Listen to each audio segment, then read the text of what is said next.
रश्मि है तो सहरी मिलती थी सिर्फ मुसलमानों के लिए और इफ्तार सबके लिए था, इफ्तार फॉर ऑल था। तो मेरा नाम, मैं जाती थी रेशमा लेके सहरी लेती थी। मुसलमानों से इंटरेक्शन ही नहीं था और टीवी पर जो ही वो सब चलता है इस्लामोफोबिया वही सब देखते थे और एक इमेज बनी हुई थी मुसलमानों के लिए। पापा ने मुझे हर जगह एंट्रेंस दिलाया था, AMU में, BHU में, इलाहाबाद यूनिवर्सिटी में, दिल्ली, मेरा सब जगह सिलेक्शन हो गया था। जब मेरा फाइनल AMU का रिजल्ट आया पापा ने कहा सब छोड़ो, AMU जाएंगे। मैं उस पूरी रात रोई, मैंने खाना नहीं खाया कि मैं मुसलमानों में तो नहीं जाऊँगी, चाहे मैं कहीं भी चली जाऊँ। मैंने अपने पापा से बहुत जिद की, पापा ने कहा नहीं तुम अलीगढ़ ही जाओगी। पता नहीं मेरे पापा शायद वो भी उन्होंने देखा था कि इसको एक ऐसे कल्चर से इंट्रोड्यूस कराने की ज़रूरत है जहाँ पर न्यूट्रलाइज हो जाए चीज़ें। मेरा BA में एडमिशन हुआ था, हम गए विमेंस कॉलेज में, तो पापा ने कहा जाओ अब अंदर एडमिशन लेकर आओ। मैं बहुत बुरे मन से अंदर जाती हूँ और उन्होंने एडमिशन काउंसलिंग में वो दे रहे थे मुझे उर्दू। अब मैंने कहा अच्छा ये तो उर्दू पढ़ाएंगे, मतलब ये मुसलमान बना देंगे मुझे।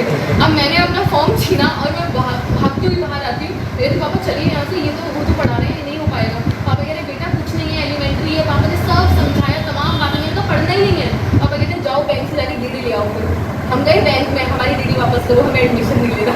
बैंक वालों ने भगा दिया, क्या बात करिए, जाइए यहाँ से। देखो पापा ये लोग तो ये सब ये चीज़ें करा रहे हैं, मैं यहाँ पे रहूँगी ही नहीं। पापा ने कहा जाओ बेटा रश्मि अंदर जाके एडमिशन लेकर आओ। हम गए, अब कहते हैं 12th की मार्कशीट आपकी जमा होगी, क्योंकि मेरे दिमाग में था कि शायद कहीं ना कहीं पापा को ब्लैकमेल करके ना एडमिशन ये वहाँ ले लूँगी, इलाहाबाद में ले लूँगी। पर उन्होंने तो मेरी डिग्री वो रख ली 12th की। मैं फिर से बाहर आ गई, उसका छीन के एडमिशन फॉर्म। मैंने कहा पापा बिल्कुल पढ़ना ही नहीं। लेकिन मेरे पापा बहुत, अभी मुझे बताया पापा ने कुछ टाइम पहले, पापा बहुत चालबाज थे। पापा ने मेरे सामने 2 एंग्जाइटी की गोलियां खाई ताकि कांप रहे। जब मैंने देखा कि पापा कांप रहे हैं, मैंने कहा छोड़ो अब तुम पाकिस्तान में भी पढ़ने को बोलोगे, वहाँ भी पढ़ लोगी। मैंने अपना फॉर्म छीना पापा से, मैं गई अंदर और बहुत गंदे मन से मैं एडमिशन लेकर आई वहाँ से। मैं इतना रोई थी शुरू में, इतना रोई थी, मैं जब कॉल करती थी मैं तब रोती थी कि पापा आप मुझे कहाँ छोड़ गए। मैं बहुत परेशान थी कि मेरे पापा मेरे दुश्मन क्यों बन गए, उन्होंने मेरे साथ इतना बुरा क्यों किया। मैंने सोचा पापा से बुरा दुश्मन तो मेरा कोई है नहीं दुनिया में। फिर होता है ये कि वहाँ पर धीरे धीरे अब एसिमिलेशन शुरू हुआ कि हाँ अब मुझे अच्छा लगा कि लड़कियाँ हैं। इतनी मोहब्बत मिली मुझे वुमेंस कॉलेज से, इतनी मोहब्बत, मेरी जितनी सीनियर्स थी उन्होंने मुझे ऐसे बच्चे की तरह प्यार किया। और एक इंसिडेंट था, जब मैं फर्स्ट डे मेरा हॉस्टल में था तो मैं प्योर वेजिटेरियन हूँ। अब अनफॉर्चुनेटली कहिए या कुछ भी कहिए, जिस दिन मैं हॉस्टल में एंटर की उस दिन जुमा था। अब जुमा में हमारे सारे हॉस्टल्स में चिकन बनता है। मैं गई हॉस्टल में तो मैंने देखा कि कटोरियाँ रखी हुई हैं और उसमें हड्डियाँ बाहर निकल रही हैं। मैं चीखते हुई बाहर आई, वापस आई और मैंने तुरंत पापा को कॉल किया, पापा अभी लेकर जाइए मुझे यहाँ से। और मैंने क्या हो गया ऐसा, मैंने कहा पापा ये तो फिर से मुसलमान बना देंगे, ये तो नॉनवेज भी खिला रहे हैं। पापा ने कहा बेटा वहाँ वेज भी मिलता होगा, अब जाके पूछ ले। फिर इस तरीके से शुरू हुआ कि इससे पहली बार जब अल्हम्दुलिल्लाह सुना तो लगा कि क्या हो गया, अरे क्या किसने इतना बड़ा क्या बात बोल दी।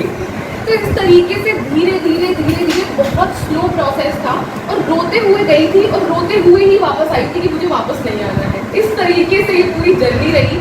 और फिर जब लॉ में एडमिशन हुआ तो एक चीज़ मैंने पाई कि इतनी खूबसूरत जगह है, इतना खूबसूरत कल्चर है, इतने अच्छे लोग हैं, इतनी मोहब्बत है। सबसे ऊपर मेरे जो हॉस्टल में मेरे वर्कर्स थी, मेरी आपाएँ थी, वो मुझसे इतनी इस कदर मोहब्बत करती थी और मैं सोचती थी कि इस मोहब्बत को पाने के लिए मैंने ऐसा किया क्या है, ये लोग मुझसे इतनी मोहब्बत कर रही हैं। तो खीर बनती थी तो आपा मेरी कॉल करती थी, कहाँ रहेगी रश्मि, तेरे लिए खीर बची हुई है, रखिए जल्दी आप वापस आ। तो मैं भाग के जाती थी तो मुझे खीर देती थी मेरी आपा। और जैसे मेरा नाम रश्मि है तो सहरी मिलती थी सिर्फ मुसलमानों के लिए और इफ्तार सबके लिए था, इफ्तार फॉर ऑल था। तो मेरा नाम, मैं जाती थी रेशमा लेके सहरी लेती थी। सबको पता, सारे वर्कर्स को पता था कि रश्मि बीबी है, सबको पता था। मेरी तरफ देखते, हंसते मुस्कुराते मुझे सहरी दे देते इस तरीके से। और रमज़ान में जितना हम लोग मज़े करते थे, इतना मैं बोल रही पूरी ये जो 5 से 6 साल की जर्नी रही है, मुझे लगता है कि इससे खूबसूरत जर्नी नहीं हो सकती थी। और अगर मैं किसी और यूनिवर्सिटी में जाती तो शायद मेरा वो ओवरऑल डेवलपमेंट नहीं हो पाता जो मेरा आज है।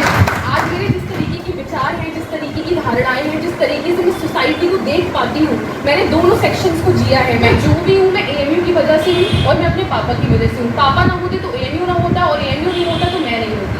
जो भी है ये मेरी सेकंड मदर है AMU। और मैं ज़िंदगी में जब तक जीऊँगी मैं शुक्रिया अदा करूँगी अपनी यूनिवर्सिटी का।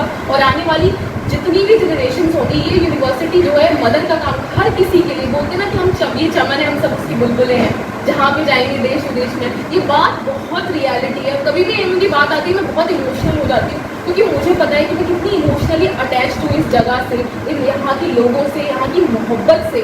आप यहाँ आइएगा तो जिस तरीके का आपको आपका मेज़बानी होती है, शायद ही कहीं और, जैसे आपने मेंशन किया कि कहीं भी चले जाइए आपको छोटे भाई बहन की तरह ट्रीट किया जाता है, वो मोहब्बत मैंने फील की है यहाँ पर। हाँ, ऑरा ही अलग है, शायद पूरी दुनिया में कहीं ऐसा ऑरा नहीं होगा जो हमारे एएमयू का है। बस एएमयू की वजह फिर मैंने अपनी पढ़ाई शुरू की। पढ़ने में अच्छी थी मैं, और हमेशा से इंक्लिनेशन था मेरा पीसीएसजी की तरफ। तो जैसे ही मेरा कोर्स खत्म हुआ 2021 में, 2020 में था, बट कोरोना की वजह से 21 में एक्सटेंड हो गया। फिर मैंने वहीं से अपनी पढ़ाई शुरू की। 1 साल मैंने पढ़ाई की। 1 साल के बाद ये मेरा किसी भी स्टेट के लिए फर्स्ट अटैम्प्ट था, और भगवान की कृपा से, पापा और यूनिवर्सिटी की कृपा से आज मैं यहाँ पे बैठी हूँ आप सब लोगों